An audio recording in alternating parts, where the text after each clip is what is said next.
Ako'y may dala-dalang balita galing sa bayan ko. Nais kong ipamahagi ang mga kwento at mga pangyayaring nagaganap sa lupang pinangako. Ang lupang pinanggalingan ko'y may bahin ng dugo. May mga lorong di makalipad na sa hawlang ginto. May mga punong walang dahon, mga pusong di makakibo sa mga pangyayaring nagaganap sa lupang pinangako.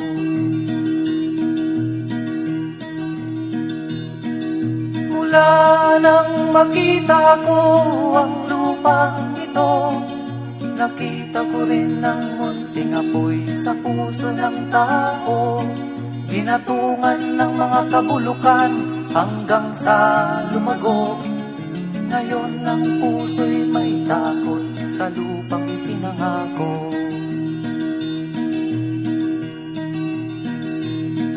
Lapit mga kaibigan at makinig kayo. Ako'y may dala-dalang balita galing sa bayan ko. Nais kong ipamahagi ang mga kwento at mga pangyayaring nagaganap sa lupang ipinangako.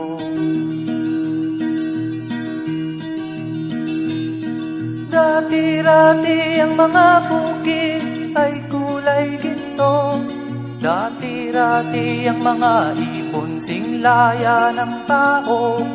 Dati-rati ay katahimikan ang musikang nagpapatulog sa mga batang walang muwang sa mundo.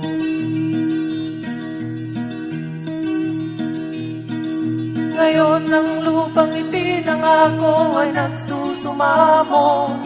Patakan niyo ng luha ang apoy sa kanyang puso. Dinggin niyo ang mga sigaw ng mga puso ng taong kung inyong dadamhin kabilang sa inyo. Duhol mga kaigsunan nung paminaw kamo. Doon ako'y dala ang mga balita gikan sa banwa ko.